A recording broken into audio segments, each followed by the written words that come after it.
Court ವಿಚಾರಣೆ ನಡುವೆನೂ ರೋಪ್ವೇ ಕಾಮಗಾರಿ ನಡೀತಾ ಇದೆ. ರೋಪ್ವೇ ನಿರ್ಮಾಣ ವೈಜ್ಞಾನಿಕ ಅಂತ ಕಾಮಗಾರಿಯನ್ನು ನಿಲ್ಲಿಸಲಿಲ್ಲ. ಚಿಕ್ಕಬಳ್ಳಾಪುರ ಮಾರ್ಗ ಬಿಟ್ಟು ದೊಡ್ಡಬಳ್ಳಾಪುರ ತಾಲೂಕು ವ್ಯಾಪ್ತಿಯಲ್ಲಿ ರೋಪ್ವೇ ನಿರ್ಮಾಣ ನಡೀತಾ ಇದೆ. ಇನ್ನು ಹಾಗೆಯೇ ತಡೆಯಾಜ್ಞೆ ಇದ್ರೂ ಕೂಡ ಕಾಮಗಾರಿಗೆ ಅಡ್ಡಿವಿಲ್ಲವೆನ್ನುವಂತೆ ವರ್ತಿಸುತ್ತಿದ್ದಾರೆ ಗುತ್ತಿಗೆದಾರ.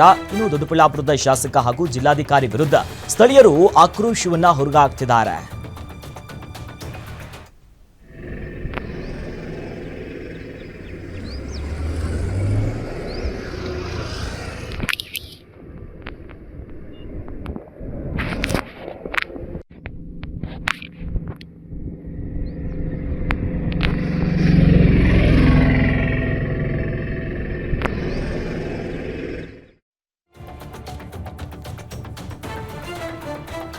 ಮನೆ ಮನೆಗೆ ಈ ಸ್ವತ್ತಿನ ಹಕ್ಕುಪತ್ರವನ್ನ ವಿತರಿಸಿ ಮಹಿಳೆಯರಿಗೆ ಬಾಗಿನವನ್ನ ನೀಡಿದ್ರು.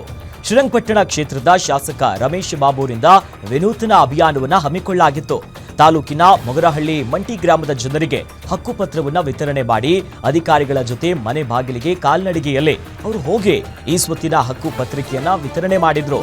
ತಮ್ಮ ಮನೆ ಬಾಲಿಗೆ ಬಂದಿರುವಂತಹ ಶಾಸಕ ರಮೇಶ್ ಬಾಬು ಅವರಿಗೆ ಆರತಿಯನ್ನ ಬೆಳಗಿ ಹಾರ ಹಾಕಿ ಊರಿನ ಜನ ಸನ್ಮಾನಿಸಿದ್ದಾರೆ. ಹೆಚ್ಚು ಜನರಿಗೆ ಈ ಖಾತೆಗಳನ್ನ ಅವರ ಮನೆ ಸುಮಾರು 320ಕ್ಕಿಂತ ಹೆಚ್ಚು ಮನೆಗಳಿಗೆ ಈ ಖಾತೆಯನ್ನು ಅವರವ್ರ ಮನೆ ಬಾಗಿಲಿಗೆ ತಲುಪಿಸೋದ್ರ ಮುಖಾಂತರ ಗೌರಿ ಗಣೇಶ ಹಬ್ಬ, ಓಣಮ್ಮು, ಈದ್ ಮಿಲಾದು ಶುಭಾಶಯಗಳನ್ನ ಹೇಳಲಿಕ್ಕೆ ನಮ್ಮೆಲ್ಲ ಸ್ನೇಹಿತರು ಒಟ್ಟುಗೂಡಿ ಕಾರ್ಯಕ್ರಮ ಮಾಡಿದ್ದಾರೆ. ಶಿರಸಿ ತಾಲೂಕಿನ ಸೋಮನಹಳ್ಳಿ ಗ್ರಾಮದಲ್ಲಿ ನಡೆದಂತಹ ಏರ್ಗನ್ ಗುಂಡು ಸಿಡಿತದಲ್ಲಿ ಬಾಲಕ ಸಾವನ್ನಪ್ಪಿದ್ದ ಪ್ರಕರಣಕ್ಕೆ ಹೊಸ ತಿರುವು ಸಿಗ್ತಾ ಇದೆ. ಮೃತ ಬಾಲಕನ ತಾಯಿ ನೀಡಿದ ದೂರಿನ ಆಧಾರದ ಮೇಲೆ ಪೊಲೀಸರು ಆರೋಪಿಯನ್ನ ಬಂಧಿಸಿದ್ದಾರೆ. ಮೃತ ಬಾಲಕ ಕರಿಯಪ್ಪ ತಾಯಿ ಪವಿತ್ರ ಉಂಡಿ ಅವರು ಪೊಲೀಸ್ ಠಾಣೆಯಲ್ಲಿ ದೂರನ್ನ ದಾಖಲಿಸಿದ್ದಾರೆ. ನನ್ನ ಮಗನನ್ನ ಉದ್ದೇಶಪೂರ್ವಕವಾಗಿ ಕೊಲೆ ಮಾಡಲಾಗಿದೆ ಅನ್ನೋದಾಗಿ ಪವಿತ್ರ ದೂರಿನಲ್ಲಿ ಇವೆಲ್ಲವನ್ನ ಉಲ್ಲೇಖ ಮಾಡಿದ್ದಾರೆ. ಈ ಪ್ರಕರಣದಲ್ಲಿ ಏರ್ಗನ್ನ ಮಾಲೀಕರಾದ ರಾಘವ್ ಹೆಗ್ಡೆ ಮತ್ತು ಗನ್ನನ್ನ ಉಪಯೋಗಿಸಿದ್ದ ನಿತೀಶ್ ಗೌಡ ವಿರುದ್ಧ ಶಿರಸಿ ಗ್ರಾಮೀಣ ಪೊಲೀಸ್ ಠಾಣೆಯಲ್ಲಿ ಕೇಸನ್ನ ದಾಖಲಿಸಿದ್ದಾರೆ. ಸದ್ಯ ಆರೋಪಿ ನಿತೀಶ್ ಗೌಡ ಬಂಧಿತವಾಗಿದ್ದು ಪೊಲೀಸರು ವಿಚಾರಣೆಯನ್ನ ಮುಂದುವರೆಸಿದ್ದಾರೆ. ಕೃಷ್ಣಾ ನದಿ ಮೈತುಂಬಿ ಹರಿತಾ ಇದ್ದು ಉತ್ತರ ಕರ್ನಾಟಕದ ಜೀವನಾಡಿಯಾಗಿರುವಂತಹ ಆಲ್ಮಟ್ಟಿ ಜಲಾಶಯ ಸಂಪೂರ್ಣವಾಗಿ ಭರ್ತಿಯಾಗಿದೆ. ಈ ಹಿನ್ನೆಲೆಯಲ್ಲಿ ಕೃಷ್ಣೆಯ ಈ ಜಲದಿಗೆ ಮುಖ್ಯಮಂತ್ರಿ ಸಿದ್ದರಾಮಯ್ಯನವರು ಬಾಗಿನವನ್ನ ಅರ್ಪಿಸಿದ್ದಾರೆ. ಬಾಗಿನ ಅರ್ಪಣೆಗೂ ಮುನ್ನ ಗಂಗಾ ಪೂಜೆಯನ್ನ ಸಲ್ಲಿಸಿ ನಾಡಿನ ರೈತರ ಹಿತಾಸಕ್ತಿಗಾಗಿ ಪ್ರಾರ್ಥನೆ ಮಾಡಿದ್ರು.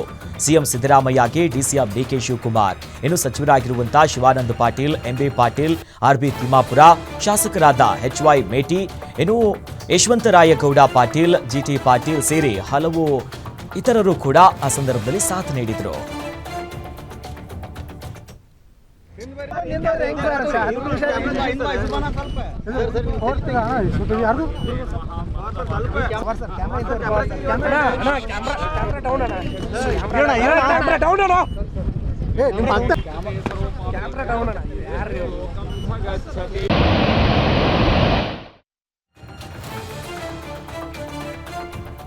ಪೌತಿ ಖಾತೆ ಮಾಡಿಸಿಕೊಡುವಂತೆ ಸಚಿವರ ಎದುರು ಪಾರ್ವತಮ್ಮ ಗಳಗಳನೆ ಕಣ್ಣೀರಿಟ್ಟಿದ್ದಾರೆ. ಹಾಸನ ತಾಲೂಕಿನ ಕೌಶಿಕಿ ಗ್ರಾಮದ ಮಹಿಳೆ ಪೌತಿ ಖಾತೆಯನ್ನ ಮಾಡಿಕೊಡಿ ಅಂದ್ರೆ ಲಂಚ ಕೇಳ್ತಾರೆ, ನನ್ನ ಹತ್ರ ಲಂಚ ಕೊಡೋದಕ್ಕೆ ಹಣ ಇಲ್ಲ ಅಂತ ಮಹಿಳೆ ಕಣ್ಣೀರಿಟ್ಟಿದ್ದಾರೆ. ಏನ್ ಮಾಡಬೇಕು ಅಂತಾನೆ ಗೊತ್ತಾಗ್ತಿಲ್ಲ, ಎಷ್ಟು ಸಲ ಅಂತ ತಿರುಗ್ಲಿ, ನನ್ನನ್ನು ಯಾವ ಮಕ್ಕಳು ಕೂಡ ನೋಡ್ಕೊಳ್ತಿಲ್ಲ, ನನಗೆ ಆಧಾರವಾಗಿರುವುದೇ ಅದೊಂದು ಜಮೀನು, ಕಚೇರಿಗೆ ಅಲ್ದು ಸಾಕಾಗಿದೆ, ಅರ್ಜಿ ಕೊಟ್ರೆ ಪರಿಗಣಿಸ್ತಿಲ್ಲ ಅಂತ ಸಚಿವರ ಎದುರು ಗಳಗಳನೆ ಕಣ್ಣೀರಿಟ್ಟಿದ್ದಾರೆ. ಸರ್ ಅಷ್ಟಿಷ್ಟಲ್ಲ, ನನಗೆ ತುಂಬ ಕೊಟ್ಟು ಬಂದವ್ರಿಗೆಲ್ಲ ಹೇಳ್ಬಿಟ್ಟು ಹೋಗಿದ್ದಾರೆ. ಬಂದವ್ರಿಗೆಲ್ಲ ಹೇಳ್ಬಿಟ್ಟು ಹೋಗಿ ಅವರು ಬಂದವ್ರಿಗೆಲ್ಲ ಆಗ ಬನ್ನಿ ಆಗ ಬನ್ನಿ ಅಂತ ಹೇಳ್ಬಿಟ್ಟು 4 ವರ್ಷ ತುಂಬಿಸಿದ್ರು. ಆಮೇಲೆ ಈಗ 6 ತಿಂಗಳಾದಮೇಲೆ ಬೇರೆ ಹೆಸರಿಗೆ ಖಾತೆ ಕೂರಿಸ್ಬಿಟ್ಟು ಪಾಳಿ ತಗೊಂಡು ಅವ್ರ ಹೆಸರಲ್ಲಿ ಆಗಿದೆ ಅಂತ ಸ್ಪಾಟ್ ಇನ್ಸ್ಪೆಕ್ಷನಿಗೆ ಬಂದರು. ಅಲ್ಲಿ ತನಕ ಬರಲಿಲ್ಲ. ಆವಾಗ ನನಗೆ ನಮ್ಮ ತಾಯಿ ಹೆಸರಲ್ಲಿ ಇಷ್ಟು ವರ್ಷ 40 ವರ್ಷದಿಂದ ನಮ್ಮ ತಾಯಿ ಹೆಸರಲ್ಲಿ. ಬೆಳಗಾವಿಯಲ್ಲಿ ಇಬ್ಬರು ಅಪ್ರಾಪ್ತ ಬಾಲಕರು ಮಿಸ್ಸಿಂಗ್ ಪ್ರಕರಣಕ್ಕೆ ಸಂಬಂಧಪಟ್ಟಂತೆ ನಾಪತ್ತೆಯಾದ ಮಕ್ಕಳನ್ನ ಉದ್ಯಮಭಾಗ ಪೊಲೀಸರು ಸುರಕ್ಷಿತವಾಗಿ ಪತ್ತೆ ಹಚ್ಚಿದ್ದಾರೆ. ಗಣೇಶ ನೋಡೋದಕ್ಕೆ ಹೋಗ್ತೀನಿ ಅನ್ನೋದಾಗಿ ಹೇಳಿ ಹೋದವರು ನಾಪತ್ತೆಯಾಗಿದ್ರು. 10 ವರ್ಷದ ಅನ್ಮೋಲ್ ಶಂಕರ್ ಪರಿಹಾರ್, 8 ವರ್ಷದ ಕಾರ್ತಿಕ್ ಅರ್ಜುನ್ ಪರಿಹಾರ್ ನಾಪತ್ತೆಯಾಗಿರುವಂತ ಬಾಲಕರು. ನಿನ್ನೆ ಮಧ್ಯಾಹ್ನ 12 ಗಂಟೆಗೆ ಮನೆಯಿಂದ ಇಬ್ರು ಸಹೋದರರು ಹೋಗಿದ್ರು. ಮಕ್ಕಳು ಮನೆಗೆ ಸಂಜೆಯಾದ್ರೂ ಕೂಡ ವಾಪಸ್ ಬರದೇ ಇದ್ದದನ್ನ ನೋಡಿ ಪೋಷಕರು ಉದ್ಯಮಬಾಗ ಠಾಣೆಯಲ್ಲಿ ಮಿಸ್ಸಿಂಗ್ ದೂರನ್ನ ದಾಖಲಿಸಿದ್ರು. ಸದ್ಯ ಪತ್ತೆಯಾಗಿದ್ದಾರೆ ಆ ಮಕ್ಕಳನ್ನ ಹುಡುಕುವಲ್ಲಿ ಪೊಲೀಸರು ಯಶಸ್ವಿಯಾಗಿದ್ದಾರೆ. ಶಾಲಾ ವಾಹನ ಚಕ್ರಕ್ಕೆ ಸಿಲುಕಿ ಬಾಲಕಿ ಸಾವನ್ನಪ್ಪಿದ ಪ್ರಕರಣಕ್ಕೆ ಸಂಬಂಧಪಟ್ಟಂತೆ ಯಕಂಬ ಗ್ರಾಮದ ಕಾವೇರಿ ಶಿಂದೆ ಮೃತ ಬಾಲಕಿ ಮನೆಗೆ ಮಕ್ಕಳ ಆಯೋಗದ ಸದಸ್ಯೆ ಶಶಿಧರ ಕೋಸುಂಬೆ ಭೇಟಿ ನೀಡಿದ್ದಾರೆ. ಇನ್ನು ಮಕ್ಕಳ ಕುಟುಂಬ ಏನಿದೆಯಲ್ಲ ಅವರಿಗೆ ಸಾಂತ್ವನ ಹೇಳಿದ್ದಾರೆ. ಪೊಲೀಸರ ಹಾಗೂ ಸಾರಿಗೆ ಇಲಾಖೆ ಅಧಿಕಾರಿಗಳ ಜೊತೆ ಭೇಟಿ ನೀಡಿ ಸಾಂತ್ವನವನ್ನು ತಿಳಿಸಿದ್ದಾರೆ. ಔರಾದ್ ತಾಲೂಕಿನ ಯಕಂಬ ಗ್ರಾಮದಲ್ಲಿ ಸೆಪ್ಟೆಂಬರ್ 4ರಂದು ನಡೆದಿದ್ದ ಘಟನೆ ಇದಾಗಿದ್ದು, ಈ ಕುರಿತು ಮಾತನಾಡಿರುವಂತಹ ಶಶಿಧರ ಕುಸುಂಬೆ, ಶಾಲಾ ಬಸ್ಗಳಲ್ಲಿ ಆಯಾ ಅಥವಾ ಸಿಬ್ಬಂದಿಯನ್ನ ನೇಮಕ ಮಾಡಿದ್ರೆ ಅವಘಡ ಆಗ್ತಾ ಇರಲಿಲ್ಲ. ಶಾಲಾ ವಾಹನ ನಡೆಸುವ ಚಾಲಕರನ್ನ ಅರ್ಹತೆಯನ್ನ ಪರಿಶೀಲಿಸಿ ಆಯ್ಕೆ ಮಾಡಬೇಕು ಅನ್ನೋದಾಗಿ ಶಾಲಾ ಆಡಳಿತ ಮಂಡಳಿಯ ವಿರುದ್ಧ ಕ್ರಮ ಕೈಗೊಳ್ಳಿ ಅನ್ನೋದಾಗಿ ಸೂಚನೆ ಕೊಟ್ಟಿದ್ದಾರೆ.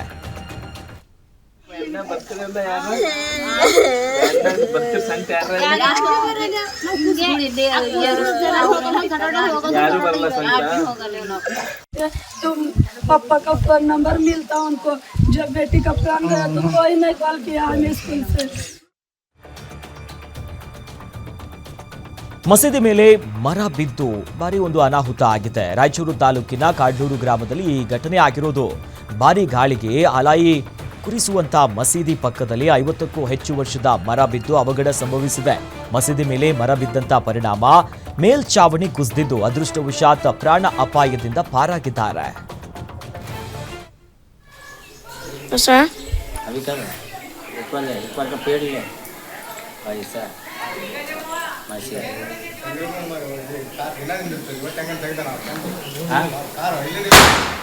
ಅಲ್ಲಿ ಇಲ್ಲೇ ಅದು ಬಿಡು, ಆ ಕಡೆ ಅಲ್ಲಿ